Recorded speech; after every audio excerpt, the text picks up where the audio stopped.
আমাদের ডিভোর্স হয়েছে আজকে দুপুরে। সন্ধ্যায় আমি শুনলাম আমার হাজবেন্ডের প্রেমের বিয়ে হচ্ছে তার এক্সের সাথে। তার বাড়ির একদম পাশেই ছিল তার এক্সের বাড়ি। কিছুদিন পর জানতে পারলাম আমাকে ডিভোর্স দেওয়ার 2 দিন আগেই ওদের বিয়ে দিয়েছে ওর বোন। এই কথাটা শোনার পর আমার গা হাত পা অনেক কাঁপতেছিল। আমি একদম জায়গায় স্তব্ধ হয়ে রইলাম। এমনিতেও শরীরটা আগে থেকেই অসুস্থ ছিল। আমার শরীরের এমন অবস্থা দেখে উপায় না পেয়ে আমার ফ্যামিলি ডাক্তার আনলো, স্যালাইন দিল। রাত 1টার দিকে হাতে স্যালাইন নিয়ে ফেসবুকে ঢুকলাম, দেখলাম আমার ব্লাউজ, আমার বেনারসি পরে বউ সেজেছে তার এক্স। আমার এক্স হাজবেন্ডের মন আজ অনেক খুশি, কারণ বউটা যেমন সুন্দরী, তারপর আজকে তাদের বিয়ে। একটার পর একটা ছবি নতুন নতুন আপলোড দিয়েই যাচ্ছে তার ফেসবুকে। এমনিতেই হাতে স্যালাইন দেওয়া ছিল, তারপর এই সমস্ত দৃশ্য দেখে আমার দুনিয়া একদম অন্ধকার হয়ে আসতেছিল। এরপরে 2 দিন 2 রাত আমি এক ফোঁটাও ঘুমাতে পারিনি, আর বাচ্চাটাকেও সামলাতে পারতেছিলাম না। 3 দিন পর আমার ফুপুরা এসে আমার কোল থেকে আমার বাবুকে নিয়ে গেল, কারণ এই অবস্থায় আমি একদমই আমার বাবুর টেক কেয়ার করতে পারতেছিলাম না। সারাদিন অনেক ডিপ্রেশনে থাকতাম। আমি আমাদের গ্রামেই ছিলাম।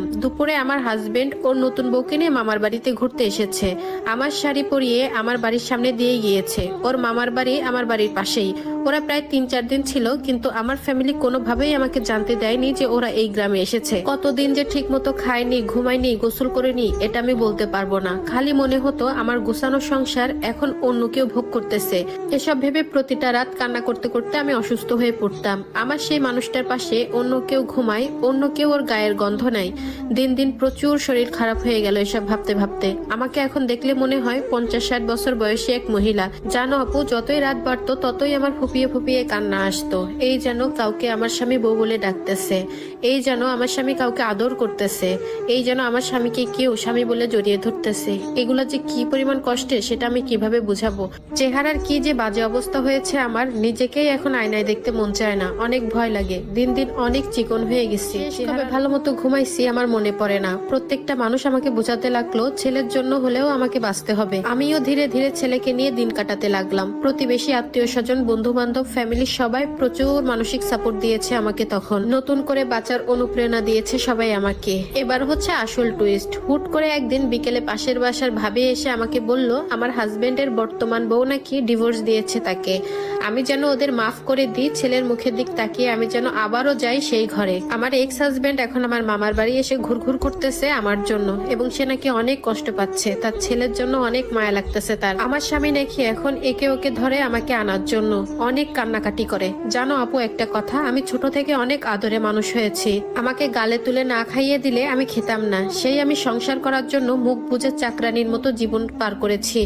অজস্র গালি শুনেছি, কত আঘাত সহ্য করেছি, আর কোনোভাবেই আমি ওই সংসারে যাব না। কত শত অপবাদ দিয়েছে তারা আমাকে শুধুমাত্র ঘর ছাড়ার জন্য।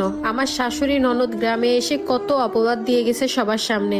শাশুড়ি তো শুরু থেকে সহ্য করতে পারতো না, আর আমাকে সহ্য করবেই বা কেমন করে আমার শাশুড়ি আর ননদ, কারণ তারা একসময় আমাদের বাড়িতে কাজ করত। আমাদের বাড়িতে কাজ করেই তাদের সংসার চলতো, পেট চালাতো। আমার এক্স হাজবেন্ডের এত স্বাদের বউ, যাকে বিয়ে করার জন্য আমাকে এত এত অপবাদ দিল। শ্বশুর শাশুড়ি ননদ কেউই বাদ রইল না।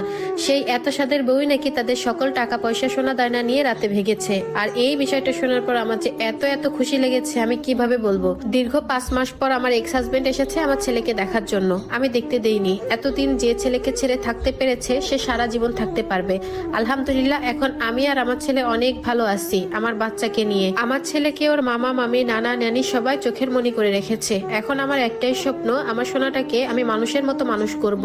ওর জন্য সবাই দোয়া করবেন আপুরা, যেন আমার বাচ্চাটা ওর বাপ দাদার বৈশিষ্ট্য একটুও না পায়। আমার জন্য সবাই দোয়া করবেন। আর এই স্টোরিটা একটা আপুর লাইফ থেকে নেওয়া।